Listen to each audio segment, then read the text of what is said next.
الحمد لله الحمد لله كفى وسلام على عباده الذين اصطفى اما بعد محترم سامعین و ناظرین کرام، آج کے اس پروگرام میں میں پھر بریلوی حضرات کو اپنا مخاطب بنا رہا ہوں اور اسی کے ساتھ ساتھ یہ غلط فہمی بھی دور کرتا چلوں کہ آپ حضرات کو یعنی بریلوی حضرات کو مخاطب بنانے کا مقصد یہ نہیں ہے کہ اس پروگرام میں آپ کو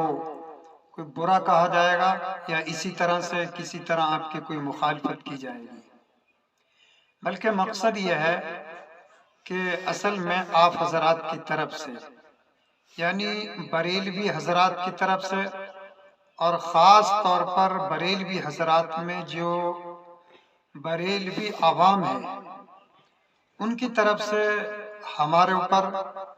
یعنی علماء اہل سنت والجماعت یعنی علماء دیوبند پر ایک اعتراض کیا جاتا ہے۔ تو اس لیے آج آپ حضرات کو مخاطب بنانے کا مقصد یہ ہے کہ اس اعتراض کا آپ حضرات کے سامنے جواب دیا جائے۔ دیکھیے، اصل میں اعتراض کیا کیا جاتا ہے؟ اعتراض کیا ہے؟ اعتراض یہ ہے کہ گویا کہ ہمارے اوپر ایک تہمت اور ایک بڑا الزام ہے، اور اسی الزام کے نتیجے میں گویا کہ آپ حضرات اپنے نظریات کے اعتبار سے، اپنے عقائد کے اعتبار سے اور اپنی سمجھ کے اعتبار سے گویا کہ آپ ہم کو مسلمان نہیں مانتے،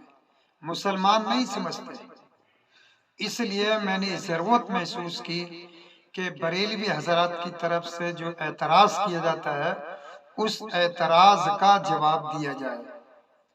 تاکہ جو بریلوی حضرات کے اندر، بریلوی عوام کے اندر جو غلط فہمی ہے وہ غلط فہمی دور ہو جائے، اور جب غلط فہمی دور ہو جائے گی تو ظاہر سی بات ہے کہ اعتراض بھی دور ہو جائے گا۔ اب دیکھیے، ہم چلتے ہیں اس طرف کہ وہ آخرکار کیا اعتراض ہے جو بریلوی حضرات علماء دیوبند پر کرتے ہیں۔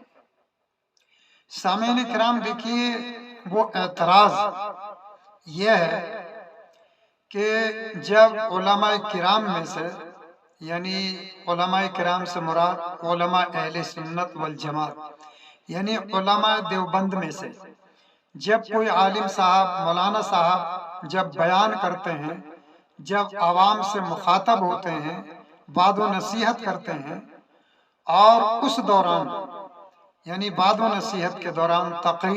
تقریر بیان کے دوران جب وہ یوں کہہ دیتے ہیں کہ اللہ تبارک و تعالی فرماتے ہیں، اللہ تبارک و تعالی عزت دیتے ہیں، اللہ ہی ذلت دیتے ہیں، اللہ ہی روزی دیتے ہیں، اللہ ہی اولاد دیتے ہیں، تو جب اس طرح کہہ دیتے ہیں اور اتفاق سے اس مجمع کے اندر بریلوی حضرات ہوں، بریلوی عوام ہو، تو بریلوی عوام اس موقع پر فوراً چونک جاتی ہے، اور چونک کر کے وہ تذکرہ کرنے لگتے ہیں، یہ ذکر کرنے لگتے ہیں کہ بھائی یہ مولانا صاحب تو اللہ کے بارے میں یہ کہہ رہے ہیں کہ اللہ تعالیٰ فرماتے ہیں، اللہ تعالیٰ فرماتے ہیں۔ تو اس سے معلوم تو یہ ہوتا ہے کہ گویا کہ ان کے نزدیک جو ہے اللہ بہت ہیں، یعنی ان کے خدا بہت ہیں، ان کے معبود بہت ہیں، یعنی لفظ فرماتے ہیں سے یہ سمجھتے ہیں کہ گویا یہ بہت سے خدا مانتے ہیں۔ تو یہ کافی اس طرح کا اعتراض کیا جاتا ہے۔ حالانکہ دوستو، ہمارا یعنی علماء دیوبند کا یہ خیال یا یہ نظریہ ہرگز نہیں ہو سکتا کہ جو ہے ہم جو ہے ایک خدا کے علاوہ جو ہے اور کئی خدا مانتے ہوں، ایسا ہرگز ایسا نہیں ہو سکتا، اور ظاہر سی بات ہے جو کئی خدا مانے گا تو پھر وہ مومن نہیں ہو سکتا، وہ مسلمان نہیں ہو سکتا۔ تو بہرحال ہمارے اوپر یعنی علماء اہل سنت والجماعت علماء دیوبند پر یہ اعتراض کیا جاتا ہے کہ یہ اللہ تبارک و تعالیٰ کو یہ کہنے کے بجائے کہ اللہ تعالیٰ فرماتا ہے، یہ کہنے کے بجائے یوں کہتے ہیں کہ اللہ تعالیٰ فرماتے ہیں۔ دیکھیے اسی کے ساتھ ساتھ یہ بھی بتاتا چلوں کہ ہم صرف یہی استعمال نہیں کرتے کہ اللہ تعالیٰ فرماتے ہیں، بلکہ ہم دونوں طرح سے استعمال کرتے ہیں۔ ہم یہ بھی کہتے ہیں کہ اللہ تعالیٰ فرماتا ہے، اور ہم یہ بھی کہتے ہیں کہ اللہ تعالیٰ فرماتے ہیں۔ ہم دونوں طرح سے استعمال کرتے ہیں۔ اور دیکھیے دونوں طرح سے استعمال ہم اس لیے کرتے ہیں کہ چونکہ قرآن کریم اس بات کی گواہی دیتا ہے، اس بات کی شہادت دیتا ہے کہ ہم اللہ تبارک و تعالیٰ کو دونوں طرح سے بول سکتے ہیں۔ یعنی اللہ تعالیٰ فرماتا ہے یہ بھی ہم کہہ سکتے ہیں، اور اللہ تعالیٰ فرماتے ہیں یہ بھی ہم کہہ سکتے ہیں۔ چونکہ اللہ تبارک و تعالیٰ کی ذات ہے، وہ اکیلا ہے اپنی ذات میں، صفات میں، تو ہم یہ بھی کہہ سکتے ہیں کہ بھئی اللہ تبارک و تعالیٰ فرماتا ہے، یہ بھی کہہ سکتے ہیں۔ اور اسی طرح سے اللہ تبارک و تعالیٰ کی ذات بہت زیادہ عالی شان ہے۔ اللہ کی ذات وہ اتنی اونچی ہے، اتنی بلند ہے، اللہ کا مقام، اللہ کا مرتبہ اتنا اونچا ہے، تو اللہ کے مقام، اللہ کی عالی ذات کو، اللہ کی شان کو سامنے رکھتے ہوئے بطور ادب و احترام کے ہم یہ استعمال کرتے ہیں کہ اللہ تعالیٰ فرماتے ہیں۔ تو بہرحال ہم دونوں طرح سے اللہ تبارک و تعالیٰ کی ذات کے بارے میں الفاظوں کو استعمال کرتے ہیں۔ یوں کہہ لیجئے کہ بعض دفعہ مفرد ضمیر کا ہم استعمال کرتے ہیں، یعنی متکلم کی ضمیر کا استعمال کرتے ہیں، اور بعض دفعہ جمع کا بھی استعمال کر لیتے ہیں۔ لیکن جب جمع کا استعمال کرتے ہیں تو اس کا یہ مطلب ہرگز نہیں ہوتا کہ جو ہے ہم یہ سمجھتے ہوں کہ اللہ تبارک و تعالیٰ یعنی خداؤں کی بھی جو ایک ٹولی ہے وہ بہت سے خدا ہیں، یہ ہرگز مقصد نہیں ہوتا۔ اور جس کا اگر یہ مقصد ہو تو وہ پھر مومن نہیں، وہ تو کافر مشرک ہو جاتا ہے۔ تو بہرحال یہ ہم اس طرح سے بولتے ہیں۔ دیکھیے یہ میں نے آپ حضرات کو سمجھایا، اب ہم چلتے ہیں ان عالم صاحب کے دربار میں کہ جن کو آپ حضرات اپنا بہت بڑا مقتدی اور اپنا آپ پیشوا مانتے ہیں، آپ رہبر شریعت مانتے ہیں، اور آپ جن کو یوں کہ اعلیٰ حضرت کے نام سے یاد کرتے ہیں، امام احمد رضا کے نام سے یاد کرتے ہیں، اب ہم ان کی طرف چلتے ہیں کہ اس سلسلے میں وہ کیا کہتے ہیں۔ چونکہ اگر ہم اس طرح کی بات اگر ہم بتاتے ہیں اور ہم یہ کہتے ہیں کہ بھئی یہ بھی جائز اور وہ بھی جائز، یعنی اللہ تعالیٰ فرماتا یہ بھی جائز اور اللہ تعالیٰ فرماتے ہیں یہ کہنا بھی جائز، تو آپ یہ کہہ سکتے ہیں کہ صاحب آپ تو علماء دیوبند کی ایک کڑی ہیں اور علماء دیوبند اس طرح کہتے ہیں۔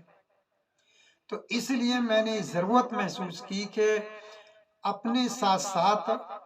ان عالم صاحب کا بھی حوالہ دیا جائے کہ جن کو بریلوی حضرات کا پورا طبقہ جو ہے ان کو سب سے زیادہ بڑا مانتا ہے، ان کو اپنا مقتدی اور اپنا بہت بڑا پیشوا مانتا ہے، جن کو مولانا احمد رضا صاحب کہا جاتا ہے۔ تو اب ہم بتاتے ہیں ان کے حوالے سے کہ مولانا احمد رضا صاحب اس سلسلے میں کیا کہتے ہیں، انہوں نے کیا لکھا ہے۔ دیکھیے اب میں زبانی طور پر اس بات کو، اگر مولانا احمد رضا صاحب نے جو بات کہی ہے اس سلسلے میں، اگر زبانی طور پر میں اس بات کو آپ حضرات کے سامنے پیش کروں تو آپ حضرات شاید یہ کہہ سکتے ہیں کہ آپ نے جو ہے ممکن ہے کہ اپنی طرف سے بات پیش کر دی ہو۔ اس لیے میں جو مولانا احمد رضا صاحب نے جو کتاب لکھی ہے اور کتاب کے کون سے صفحے پر یہ بات لکھی ہے اور اس طرح سے کیا الفاظ ہیں، وہ آپ حضرات کے سامنے میں پیش کر رہا ہوں۔ آپ حضرات کتاب کا بھی ملاحظہ کر سکتے ہیں، کتاب کو دیکھ سکتے ہیں، کتاب کے دیکھنے کے ساتھ ساتھ کتاب کے صفحے کو دیکھ سکتے ہیں، اور اسی طرح سے اس کے اندر جو لکھا ہوا ہے اسے لکھے ہوئے کو بھی آپ حضرات دیکھ سکتے ہیں۔ دیکھیے یہ کتاب ہے جس کا نام ہے احکام شریعت، اس کتاب کا نام ہے احکام شریعت، جس کو لکھا ہے مولانا احمد رضا صاحب نے، اور یہ صفحہ ہے 149۔ اس صفحے پر 149 صفحہ ہے، آپ اس کو دیکھ سکتے ہیں۔ اس صفحے پر ایک سوال بھی ہے اور سوال کا جواب بھی ہے۔ دیکھیے سوال یہ کیا گیا ہے، کیا فرماتے ہیں علماء کرام اہل سنت والجماعت اس مسئلے میں کہ ایک مولوی صاحب واز میں اس طرح کہتے تھے، ایک مولوی صاحب واز میں اس طرح کہتے تھے، اللہ تعالیٰ اپنے پیارے بندوں کو اپنے کلام پاک میں یوں ارشاد فرماتے ہیں، اور کبھی اس طرح کہتے تھے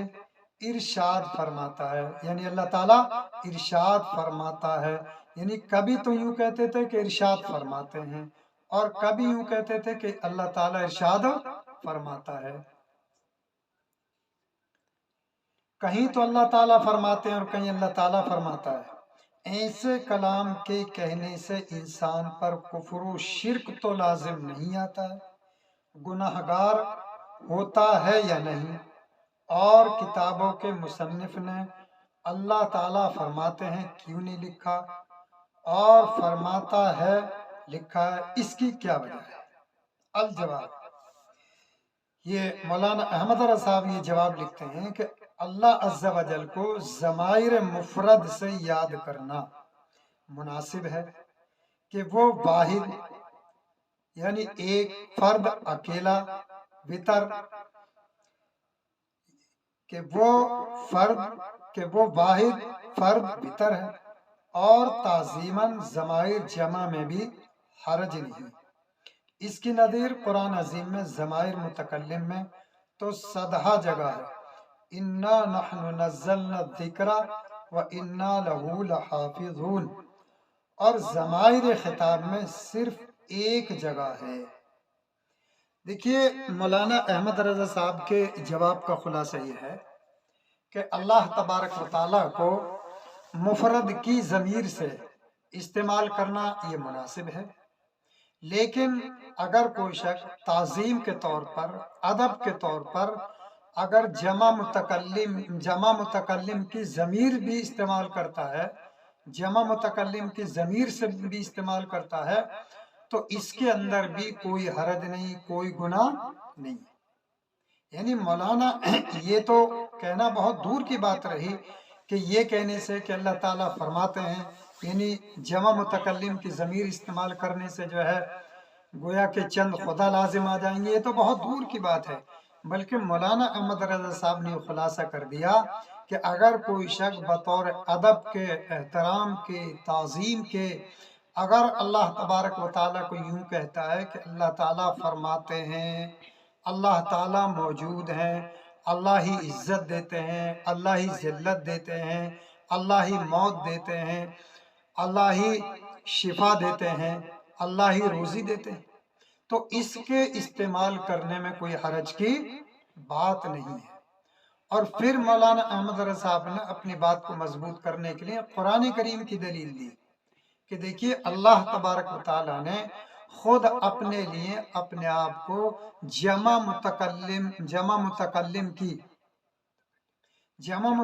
کی ضمیر سے خطاب فرمایا، یعنی اللہ تعالیٰ فرماتا اِنَّا نَحْنُ نَزَّلْنَا الذِّكْرَ وَإِنَّا لَهُ لَحَافِظُونَ، کہ بے شک ہم نے قرآن کریم کو نازل کیا اور ہم ہی اس کی حفاظت کرنے والے ہیں۔ تو دیکھیے نزلنا یہ جمع متکلم کا صیغہ ہے، نزلنا، جس کا ترجمہ ہے کہ ہم نے نازل کیا۔ اب دیکھیے اللہ تبارک و تعالیٰ اگر چاہتا تو وہ یہ بھی استعمال کر سکتا تھا کہ نزلتو